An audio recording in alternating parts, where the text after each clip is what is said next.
07 Commanders. Will Fearion here, leader of the Vortex Squadron, back with another Galactic Vibes for you.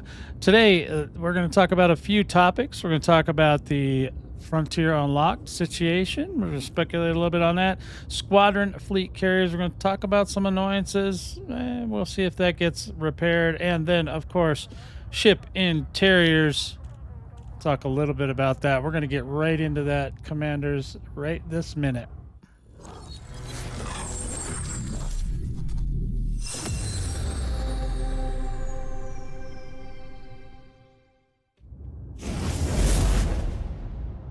Alrighty then, so here we are. We are going to talk about some things today, and you guys will be so thrilled. As you may or may not know, there is no more of the Frontier Unlocked live stream, monthly live stream that we had. Not that it was all that helpful anyway, but it's no more. I've heard comments here and there. The game is not sunset officially. It's not going anywhere.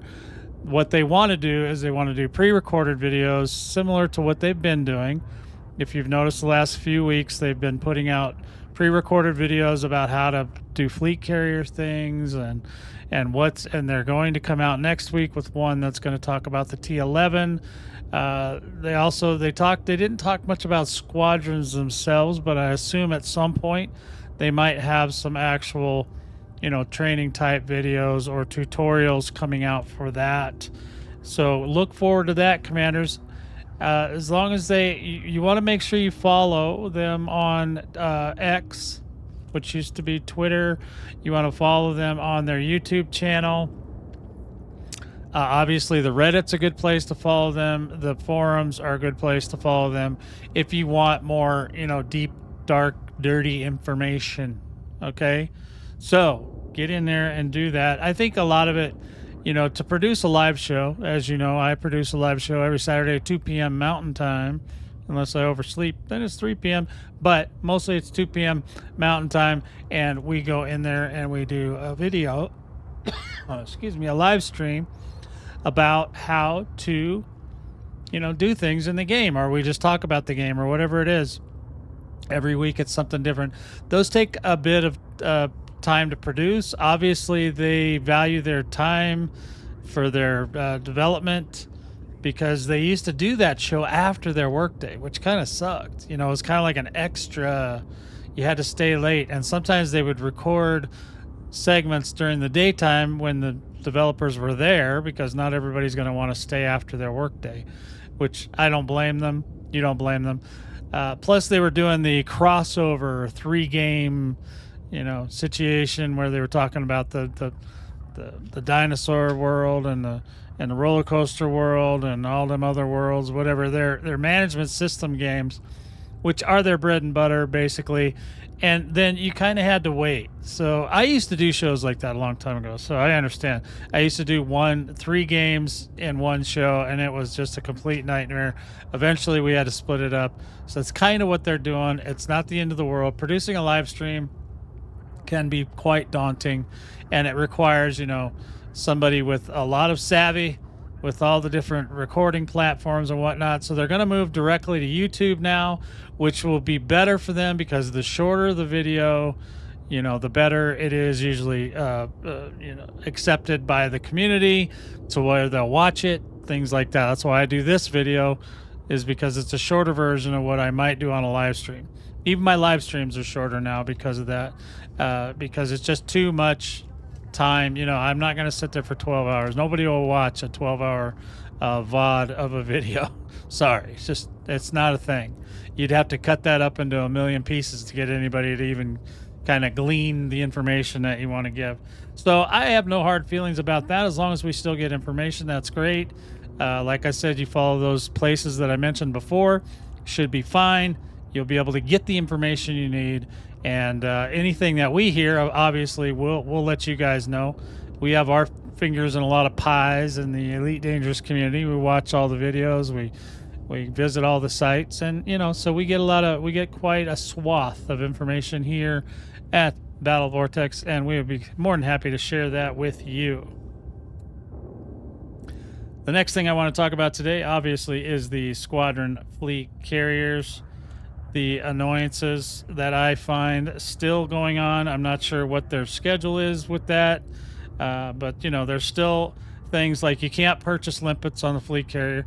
However, Sarge, one of our guys, he told us, well, you know, you could put the limpets in the hold and then just pick them up from there. And I thought, well, okay, but it still sucks. But okay, that's better than nothing.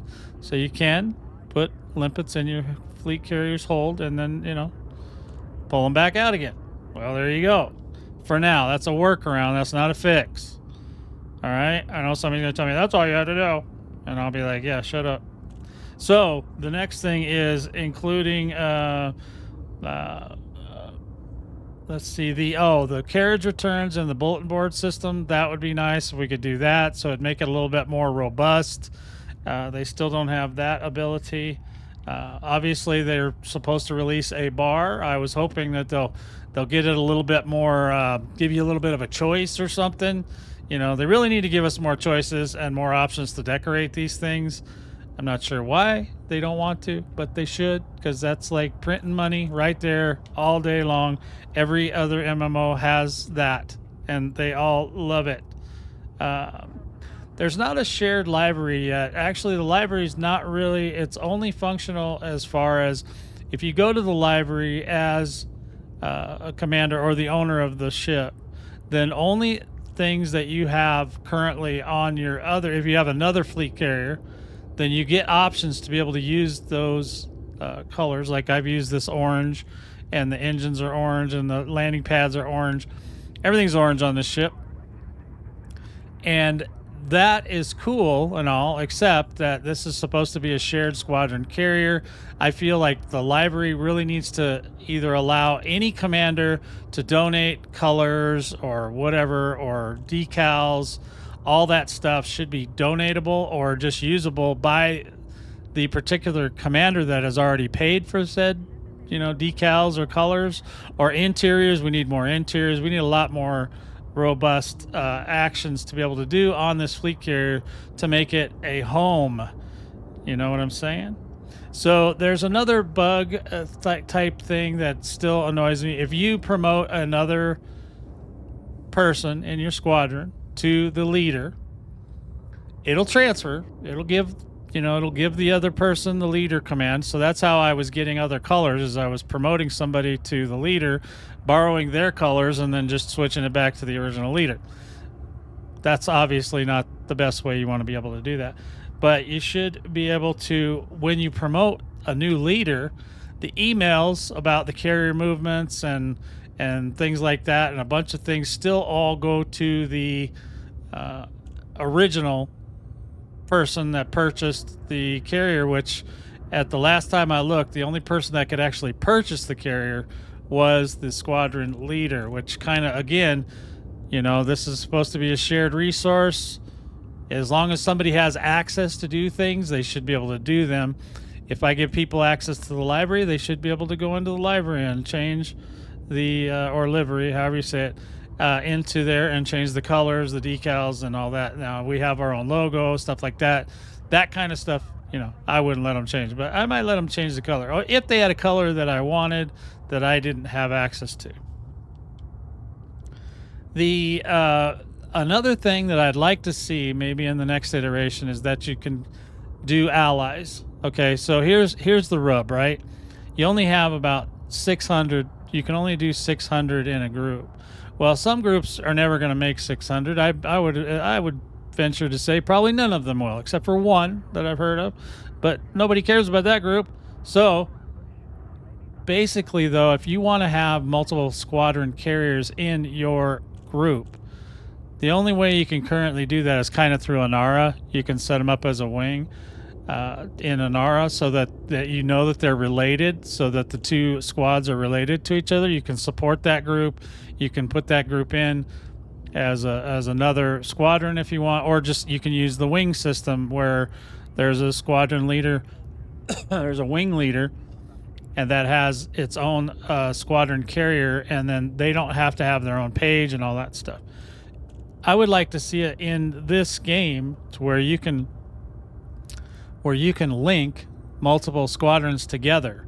So if you were to say have 5 wing commander squadron leaders that are all the part of the same overarching group, then you could connect all those carriers together and give them permission, those other groups permission to be able to get onto your carrier and utilize things like, not necessarily the bank per se. I mean, you could do the bank, you could do the commodities, you could do the fuel. That way other groups can help, donate things to this squadron. So it's not that way you have a much wider range of the number of people that you can have in your squadron. It's basically like an ally system. I don't know if any of you guys are aware of that, but pretty much a lot of games, they do have that, where you can have an ally system where you can ally with any number of other groups. And as long as they reciprocate the ally connection, you guys can, work together on each other's carriers. That way you got more options to where you can land, what you can do, the strategies you can come up with for, war or cargo or whatever you got going on. That way it would make it better, in my opinion. And that's something I hope that they might look at in the future. The last and final topic I have today, obviously, ship interiors. We're going to talk about that again, obviously, because No Man's Sky went and did the unthinkable and put in interiors and ships, and now there's like memes coming out left and right about how, Elite Dangerous is the only major space game that doesn't have ship interiors. And me personally, I talked about this 2 years ago. Maybe I'll put a link to that video down below, but it's going to remain the same as I said before. It's something the players want. It's something they should do. I don't know the actual process that they would have to go through, because they're going to have to do. I don't think that they'll do the old ships. I don't think that they'll touch those. They'll leave them alone, because a lot of people that, are purists and old school, if you go and mess with their ships and put interiors in them, that's going to cause a huge backlash. But these newer ships, you can get away with whatever you want. As a matter of fact, I think the Panther Clipper was basically designed possibly to be the first ship that allows you to walk around in it. So that's just my guess, commanders. I don't know that for a fact, but I'm speculating. And when I speculate, I make a guess. And sometimes that guess is absolutely 100% correct. Sometimes it's not. So there you go, commanders. That's kind of where I'm at. I think they do need to put in ship interiors. That'd be a great end of the year discussion. They don't have to do them all right away. They can do them over time. I know people are expecting that all of a sudden, bling, all the ships are going to have ship interiors. That's probably not going to be the case. So I think that some of these newer ships were designed to actually have ship interiors. Some of the older ones were not. Some of the older ones, the doors aren't even big enough for you to get in without crawling.